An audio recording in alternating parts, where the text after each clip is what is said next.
সবকিছু ভুলে গিয়ে আবার সাজালো নেহার আর রুচিতার ঘর। হ্যাঁ বন্ধুরা, এমনটাই দেখতে পারবেন আগামী পর্বগুলোতে। হ্যালো বন্ধুরা, মন সুন্দর ধারাবাহিকের আপডেট নিয়ে চলে এসেছি আপনাদের মাঝে। বিস্তারিত জানতে ভিডিওতে একটি লাইক দিয়ে লাস্ট পর্যন্ত দেখতে থাকুন। এই পর্বে দেখা যায় নেহারের মার সবকিছু ফাঁস হওয়ার পর সবকিছু ভুলে গিয়ে নেহার আবার রুচিতার জন্য ঘর সাজালো এবং রুচিতা ঘরে ঢুকে দেখতে পেয়ে খুব খুশি হয় এবং নেহারকে জড়িয়ে ধরে বলতে থাকে, আমি ঋতিকার রূপ নিয়েছি বলে আপনার কি মন খারাপ? তখন নেহার বলবে, আমি রাগ করিনি, আর আমি জানি এই ঋতিকাই আমার রুচিতা। তখন রুচিতা এটা শুনে অবাক হয়ে যায় এবং অবাক হয়ে বলে যে তাহলে আপনি সবকিছুই জানেন যে ঋতিকাই ছিল আপনার রুচিতা?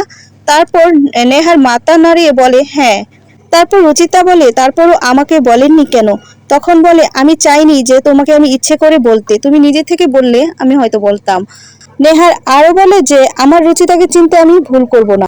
বলে নেহারকে বলে যেতে পারে, কিন্তু নেহারের রুচিতাকে কখনোই বলতে পারে না। এই বলে রুচিতাকে জড়িয়ে ধরে এবং তাদের কিছু রোমান্স দৃশ্য চলতে থাকে। সেই মুহূর্তেই আবার প্রপোজ করে রুচিতাকে এবং রুচিতা আরো নেহারকে বলে যে আপনি কিভাবে ঋতিকাকে বিয়ে করার জন্য রাজি হয়ে গেছেন? আপনার রুচিতাকে কি আপনি ভুলে গেছেন? তখন নেহার বলে, না, আমি জানতাম এটাই আমার রুচিতা। অন্যদিকে দেখা যায় সবাই পুজো করতে থাকে আর প্রার্থনা করতে থাকে। তারপর রুচিতা থালাটা তার শ্বশুরের হাতে দেয় এবং শ্বশুর হাতে নিতেই সেই মুহূর্তে পুনাম চলে আসে এবং পুনামও থালাটা ধরে। এটা দেখে নরেশ রেগে যায় এবং রেগে গিয়ে অনেক কথা বলতে থাকে। সেই মুহূর্তে পুনাম কান্না করতে থাকে এবং বলে যে আমি মানছি যে আমি অনেক বড় একটা ভুল করেছি, তো আজকের দিনের উপলক্ষে আমাকে অন্তত ক্ষমা করে দাও প্রতীকের বাবা। তারপর রুচিতা বলে, হ্যাঁ বাবা, আপনি অন্তত আজকের দিনের জন্য মাকে ক্ষমা করে দিন। তারপর নরেশ কোনো মতেই পুনামকে ক্ষমা করে না, হাত দিয়ে না করে।